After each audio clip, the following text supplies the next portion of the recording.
Living in survival is living in stress. And stress is when your body's knocked out of homeostasis. Stress is when your body's knocked out of balance. The stress response is what our body naturally does to return itself back to order. And we have different types of stresses. We have physical stresses like accidents or injuries or traumas or falls.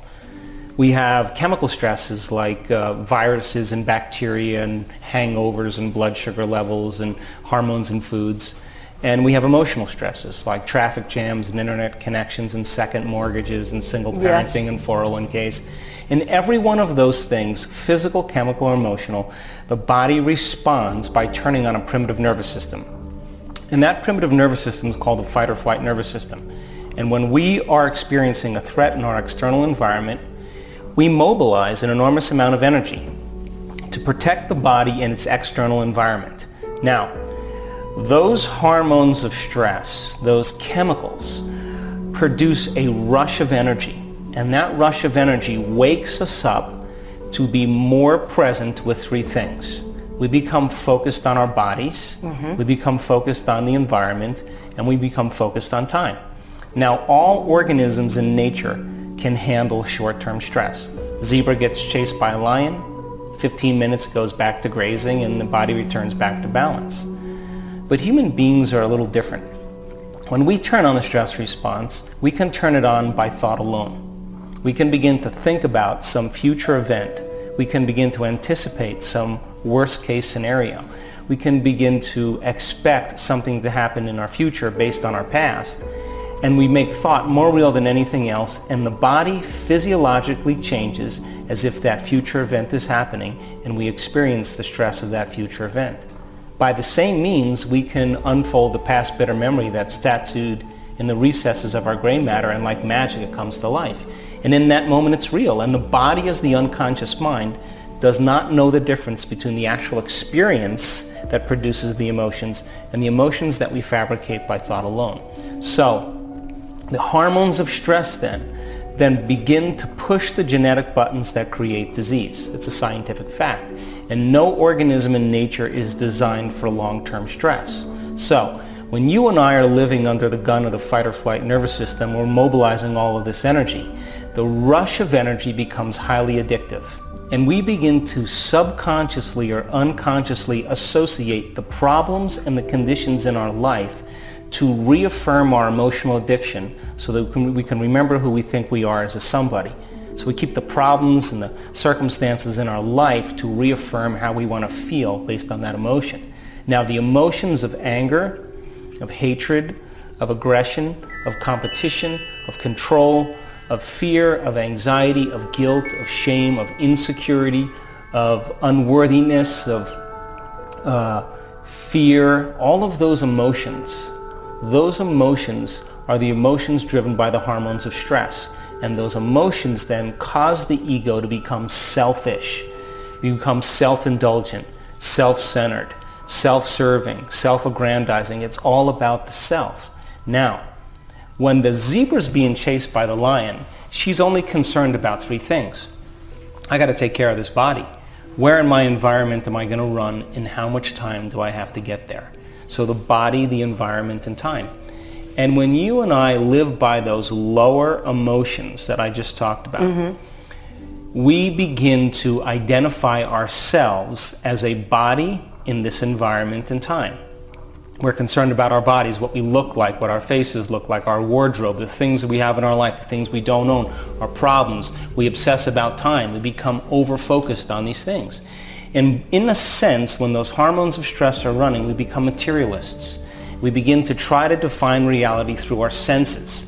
Now, this is where we become more matter and less energy, because we become materialists, and if the atom is 99.99999% energy and possibility, we're focusing on the particle, the 0.00001% of reality, and we're missing out on a lot of potentials. Quantum physics says that your subjective mind has an effect on the objective world, that mind and matter are correlated, they're commingled. But if you're trying to change your life by the emotions of survival, you're functioning as more matter and less mind, so you have no control or dominion over anything in your life because you're vibrating at the same frequency of matter. Frequency. So you exert very little influence on the outcome.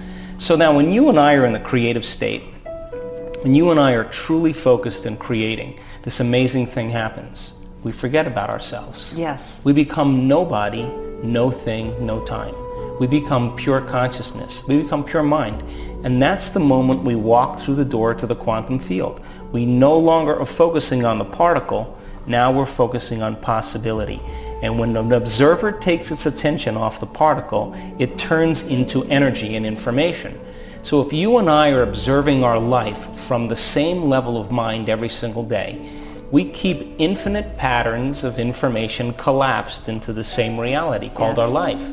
So then in order for you to change your body, something on your body, change something in your environment, or change some future time, you have to forget about your body.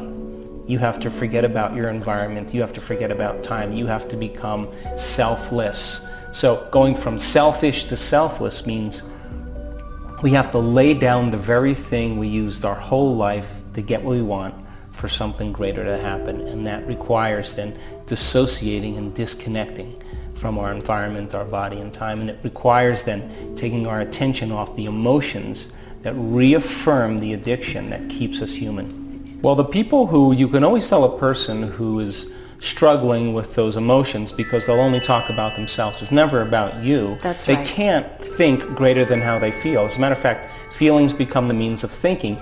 And what they don't know that they're doing is they're creating a thought that produces an emotion that's addictive that causes them to think equal to how they feel, and they create a state of being. Now, it's a scientific fact that the chemicals of stress dysregulate and downregulate genes and create disease. Now, if you know that we can turn on the stress response just by thought alone, it means then our thoughts can make us sick. So the question is, if our thoughts can make us sick, can our thoughts make us well? Because according to the quantum model of reality, all disease is a lowering of frequency. Yes. When you begin to elevate your frequency, your body becomes more energy and less matter. You become more wave and less particle. And you excite photons into the state where you begin to broadcast new information. But so I think that most people then, they try to create a new personal reality as the same personality. And you can't do it. Can't do it. You literally have to become somebody else. So the new science of neuroplasticity and epigenetics says that we're not hardwired to be a certain way the rest of our lives, and we're not doomed by our genes, that we're marvels of change. But if you're thinking the same thoughts, I mean, think about this.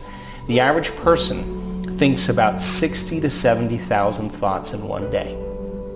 Out of those 60 to 70,000 thoughts, and 90% of them are the same thoughts as the day before. Yep. Same behavior creates the same experience. The same experience produces the same emotion, and that same emotion inspires the same thought, and we call that a personality.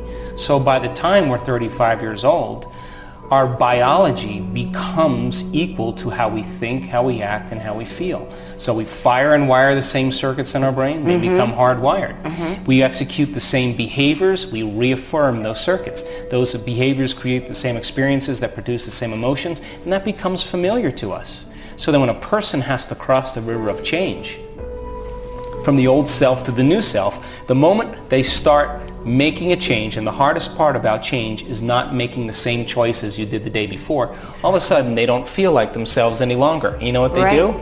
They return back to the same choice so they can feel the same way, because God forbid they don't know who they are. But don't you think, though, that most people wait for crisis or trauma or disease or Unfortunately, diagnosis? that is the fate of the human condition. We reach our lowest denominator to decide to change. Yes. And my message is, why wait? You can learn and change in a state of pain and suffering, or you can learn and change in a state of joy and inspiration. It's a choice. I think that we view our life through the lens of the past. Yes. That the brain is a reflection of everything you've experienced in your life. So the brain is an artifact from your past.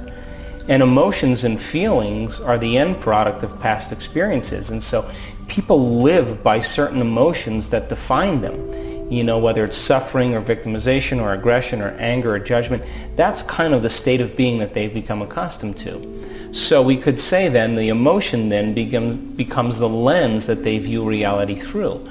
So then if you're thinking certain thoughts that create certain feelings, and those feelings are driving the same thoughts, then in a sense you're conditioning your body and mind to live in the past. Yes. And you cannot create a new future Absolutely. holding on to the emotions of the past. So this is where people begin to look at themselves for the first time and say, are these thoughts really serving me? Are these behaviors and habits that I'm demonstrating really part of my future? And are these emotions affecting anybody else but me? I'm the one I'm pushing my own genetic buttons. You know? So you can blame the person, you can blame the condition in your past, but in the end, you still have to transmute that emotion into wisdom, because a memory without the emotional charge is called wisdom, and that's the name of the game here. So until we forget about the event, just look at the emotion that you're living by and look to see if that emotion is part of your future. And if it isn't, then you have the choice to leave it. Because a wealthy person, an abundant person, would never think lacking thoughts.